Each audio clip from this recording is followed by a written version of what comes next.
दोस्तों चलिए न्यूज़पेपर की कुछ खबरें हैं और आपके साथ शेयर कर रहा हूँ।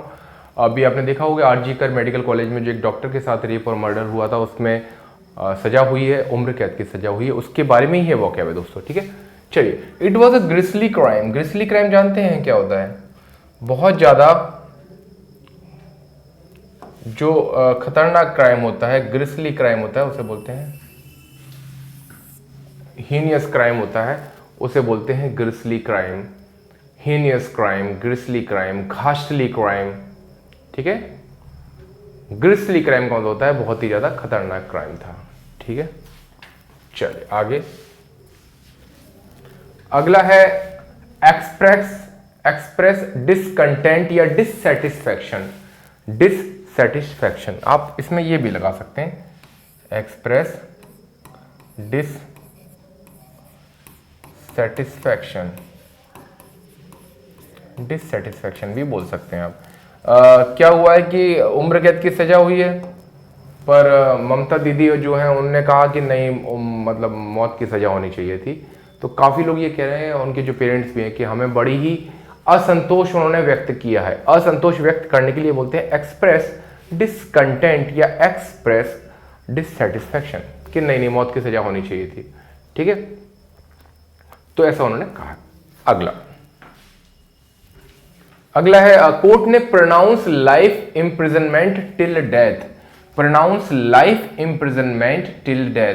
प्रोनाउंस यानी होता है फैसला सुनाना, अवार्ड भी लगा सकते हैं, गिफ्ट भी लगा सकते हैं, ठीक है। और फैसले को क्या बोला जाता है? वर्डिक्ट। फैसले को क्या बोला जाता है? वर्डिक्ट। वर्डिक्ट यानी होता है फैसला। तो उन्होंने फैसला ये सुनाया है कि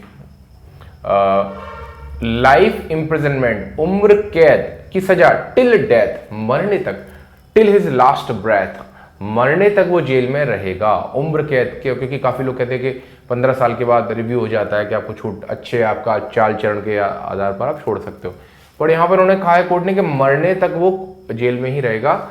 लाइफ इम्प्रिजनमेंट टिल डेथ। अगला, हालांकि जो सीबीआई कोर्ट थी, उन्होंने और ममता दीदी वगैरह ये जो है, इन्होंने डिमांड की थी, मांग की थी the capital punishment. Capital punishment का मतलब होता है फांसी। कैपिटल पनिशमेंट का मतलब होता है फांसी की सजा। तो कैपिटल पनिशमेंट का मतलब होता है फांसी। तो उन्होंने फांसी की सजा मांगी थी, डिमांड की थी। डिमांड यही होता है मांग करना। और क्या मांगा था? द कैपिटल पनिशमेंट, पर वो नहीं मिला, लाइफ इम्प्रिजनमेंट टिल डेथ मिला। अगला, not meet the criteria for the rarest of the rare case. Court ने कहा है कि this case did not meet the criteria for the rarest of the rare. Rarest of the rare का मतलब क्या होता है? रेयर में भी रेयर है, सबसे रेयरेस्ट। जब कोर्ट किसी फैसले को रेयरेस्ट ऑफ द रेयर मानती है तभी वो फांसी देती है, अन्यथा वो फांसी नहीं देती। ध्यान रखना, जब किसी को rarest of the rare case मानती है, जैसे कि मैं अभी आगे एक वोकैबुलरी डालने वाला हूं, जिसमें ग्रीष्मा नाम की लड़की ने एक अपने बॉयफ्रेंड को जहर, हर्बिसाइड जहर दिया था, उसमें फांसी की सजा हुई थी। उसमें अभी इसके बाद में वही वीडियो डालने वाला हूँ। तो उन्होंने, कोर्ट ने कहा है कि this case did not meet the criteria for the rarest of the rare. ये जो केस है क्राइटेरिया में नहीं आता है, उसके अंतर्गत नहीं आता है कि ये, इसको हम रेयरेस्ट ऑफ द रेयर माने केस और फांसी की सजा दें। रेयरेस्ट ऑफ द रेयर का मतलब होता है सबसे अलग, सबसे रेयर। अच्छा, अब ये लोग जो फैमिली वाले कह रहे हैं कि हम लोग जाएंगे अपर कोर्ट में जाएंगे और हम इंश्योर करेंगे, सुनिश्चित करेंगे कि डेथ सेंटेंस मिले अपराधी को। अपराधी कब तो कन्विक्ट हो गया। जब किसी पर आरोप लगता है ना, तो उसे एक्यूज्ड कहा जाता है। क्या कहा जाता है उसे? एक्यूज्ड। जब आरोप साबित हो जाते हैं ना, तो वो कन्विक्ट बन जाता है। तो अभी तो वो कन्विक्ट है, तो कहा है कि कन्विक्ट को मौत की सजा मिले, इसके लिए हम इंश्योर करेंगे, सुनिश्चित करेंगे और अपर कोर्ट में इसकी अपील करेंगे। अगला, फेडरल एजेंसी मतलब सीबीआई, यहां पर बात की federal agencies inability to convince the court. मतलब ममता दीदी और जो पॉलिटिकल पार्टी और जो फैमिली वाले भी यही कह रहे हैं कि सीबीआई जो है, सेंट्रल ब्यूरो ऑफ इन्वेस्टिगेशन, वो कहते हैं कि उनकी एक कमी है कि फेडरल एजेंसी मतलब वही सीबीआई हो गई, इनएबिलिटी मतलब अक्षमता, क्या बोलते हैं उसे, मतलब कुछ न कर पाने की, क्या बोलते हैं हिंदी वर्ड क्या होता है ना, अकुशलता मान लो, या क्षमता नहीं है उनकी, टू कन्विंस द कोर्ट, ठीक है। कन्विंस नहीं होता मनाना, राजी करना। देखिए विन आता है ना इसमें, विन विंस का मतलब ही होता है विन। तो कोर्ट को मना लेना कि इसको मौत की सजा दे दो, तो उनकी ये नाकामी है, इनएबिलिटी मतलब नाकामी है कि वो कन्विंस नहीं कर पाए कोर्ट को। काहे के लिए नहीं कन्विंस कर पाए?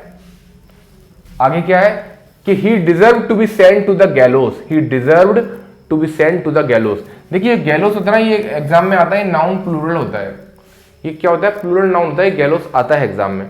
आपने देखा होगा यहाँ पर खड़े रहते हैं ना, ये फांसी के तख्ते पर ऐसे 2 तख्ते होते हैं, उस पर खड़ा कर देते हैं, वो 2 तख्ते नीचे हो जाते हैं, वो फांसी पे लटक जाता है। इसे ही गैलोस कहा जाता है। देखना जब फांसी दी जाती है ना, तो अपराधी को यहाँ खड़ा किया जाता है, ऐसे 2 तख्ते होते हैं, वो लीवर खींचता है उधर से जाके, ऐसे लीवर उसने खींचा और ये जो पल्लड़ होते हैं, ये पल्लड़ नीचे हो जाते हैं, इन्हें ही गैलोस कहा जाता है। तो ये कह रहे हैं ना कि सेंट टू द गैलोस का मतलब होता है किसी को फांसी की सजा देना। तो ही डिजर्व, वो लायक था किसके? To be sent to the gallows, उसे फांसी की सजा दी जाए, फांसी के तख्ते पर पहुंचाना, उसे क्या कहते हैं? फांसी के तख्ते पर पहुंचाना। हेनियस क्राइम मतलब बहुत ही जघन्य अपराध। क्या बोलेंगे हेनियस क्राइम को? बहुत ही जघन्य अपराध था वो, जघन्य अपराध किया था उसने, जघन्य अपराध किया था, हीनियस क्राइम किया था। ठीक है। अगला tamper with evidence. Tamper with का मतलब होता है छेड़छाड़ करना सबूतों से। एविडेंस मतलब होता है सबूत। एविडेंस एक अनकाउंटेबल नाउन होता है, ध्यान रखना। ठीक है। टेम्पर विद एविडेंस मतलब सबूतों के साथ छेड़छाड़ करने का दोषी भी कोर्ट ने उसे माना और सजा दी है। तो टेम्पर विद एविडेंस का मतलब होता है सबूतों के साथ छेड़छाड़ करना, सबूतों के साथ छेड़छाड़ करना। अगला है उनका ये कहना है कि जो ममता दीदी का कहना है कि हमारे पास था केस और सीबीआई ने ले लिया और सीबीआई ने did not put up argument in court well, मतलब उन्होंने पुट अप अच्छे आर्गुमेंट नहीं किए। पुट अप आर्गुमेंट, अब उन आरोप लगा रही कि the federal agency did not put up argument well in the court, in court. तो पुट अप आर्गुमेंट मतलब होता है अपने पक्ष रखना। पुट अप आर्गुमेंट का मतलब होता है अपना पक्ष रखना, अपनी दलील रखना, उसको बोलते हैं पुट अप आर्गुमेंट। ऐसा ममता दीदी का कहना है कि उन्होंने ढंग से नहीं रखे। हम होते तो हम मौत की सजा दिलवाते, हमसे केस छीन लिया, सीबीआई को दे दिया, उनका। और जूनियर डॉक्टर, अभी हुआ क्या था जब ये केस हुआ था रेप और मर्डर का, तो जूनियर डॉक्टर थे, बिगेन फास्ट अनटू डेथ। देखिए फास्ट अनटू डेथ का मतलब होता है मरणोपरांत, मतलब मरणोपरांत करना, मरने तक अनशन करना, अनशन करना मरने तक, फास्ट अनटू डेथ। और बिगिन की सेकंड फॉर्म यहाँ पर बिगेन है, यहाँ पर बिगिन फर्स्ट फॉर्म है, बिगिन की सेकंड फॉर्म क्या है? बिगेन। तो उन्होंने बिगेन किया था फास्ट अनटू डेथ, मरने तक अनशन शुरू किया था जूनियर डॉक्टर ने, जूडा बोलते ने किया था, और वो प्रोटेस्ट भी कर रहे थे। फिर क्या हुआ? और कुछ भीड़ भी आ गई, जब आपको याद हो। मॉब का मतलब होता है वायलेंट क्राउड, मॉब का मतलब क्या होता है? वायलेंट क्राउड, उग्र भीड़, उग्र भीड़ को ही मॉब कहा जाता है। उग्र भीड़ जो गुस्से में है उसे ही मॉब कहा जाता है। वेंडलाइज किया मतलब तोड़फोड़ करना, वेंडलाइज का मतलब होता है तोड़फोड़ करना, वेंडलाइज करना यानी तोड़फोड़ करना।